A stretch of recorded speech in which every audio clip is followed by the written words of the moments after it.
நெடுந்தீவுக்கான சுற்றுலா பயணிகளின் வருகை அண்மை காலமாக அதிகரித்து வருகின்றது.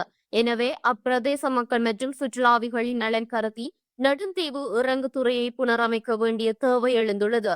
இதற்கு நெதர்லாந்து அரசாங்கம் தனது ஒத்துழைப்பு வழங்க வேண்டும் என வடக்கு மாகாண கௌரவ ஆளுநர் என் வேதநாயகன் கோரிக்கை விடுத்தார்.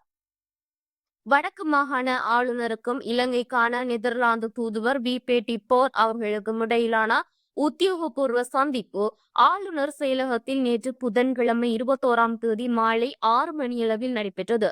இச்சந்திப்பின் போது பல்வேறு முக்கிய விடயங்கள் குறித்து ஆராயப்பட்டன. நெதர்லாந்து அரசாங்கத்தின் நிதியுதவியில் கடந்த காலத்தில் புனரமைக்கப்பட்ட யாழ்ப்பாண கோட்டைக்கு தற்போது வருகை தரும் சுற்றுலாவிகளை விடவும் அதிகளவானவர்களை ஈர்க்க வேண்டும் என தூதுவர் விருப்பம் வெளியிட்டார். இதற்கு பதிலளித்த ஆளுநர், உலக வங்கியின் நிதியுதவியின் கீழ் யாழ்ப்பாண கோட்டையை மையப்படுத்திய சுற்றுலா மேம்பாட்டுக்கான விசேட அபிவிருத்தி திட்டங்கள் தயாரிக்கப்பட்டுள்ளன என்பதை சுட்டிக்காட்டினார். நெதர்லாந்து அரசாங்கத்தின் நிதியுதவியுடன் வடக்கு மாகாணத்தில் அமைக்கப்பட்டுள்ள 4 மருத்துவமனைகளில் கிளிநொச்சி மருத்துவமனைக்கு தான் நேரில் சென்று பார்வையிட்டதாக தூதுவர் குறிப்பிட்டார். அம்மருத்துவமனைகளை முழு அளவில் இயங்க செய்வதற்கு தடையாக உள்ள சவால்கள் குறித்தும் அவர் ஆளுநரிடம் கேட்டறிந்து கொண்டார். வடக்கு முதலீட்டு உச்சி மாநாட்டில் தான் கலந்து கொள்ள உள்ளதாக தெரிவித்த தூதுவர், கொழும்பிலிருந்து வடக்கை நோக்கி முதலீட்டாளர்கள் நகர்ந்துள்ளமை ஒரு சிறப்பான மாற்றம் என குறிப்பிட்டார். இதன்போது கருத்து தெரிவித்த ஆளுநர், தற்போதைய அரசாங்கத்தின் ஆட்சி காலத்தில் வடக்கில் முதலீட்டுக்கான மிக சாதகமான சூழல் நிலவுகின்றது. எமது மாகாணத்தில் இருந்து விவசாயம், மீன்பிடி மற்றும் கால்நடை உற்பத்தி பொருட்கள் மூலப்பொருட்களாகவே வெளியே கொண்டு செல்லப்படுகின்றன.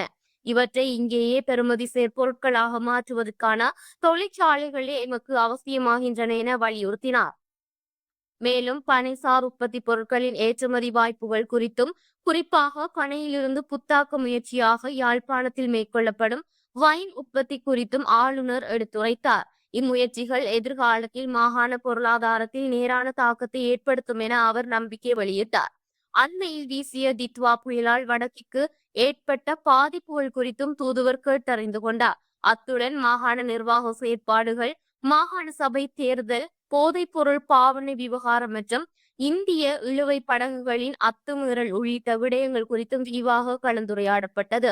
மேலும் பலாலி விமான நிலையம் மற்றும் காங்கேசன்துறை துறைமுகம் ஆகியவற்றின் அபிவிருத்தி தொடர்பில் மாண்புமிகு ஜனாதிபதி அனுரகுமார திசாநாயக்க யாழ்ப்பாணத்தில் கடந்த வாரம் உறுதியளித்துள்ளமை வடக்கின் அபிவிருத்திக்கு சாதகமான சமிஞ்ஞை எனவும் தூதுவர் சுட்டிக்காட்டினார்.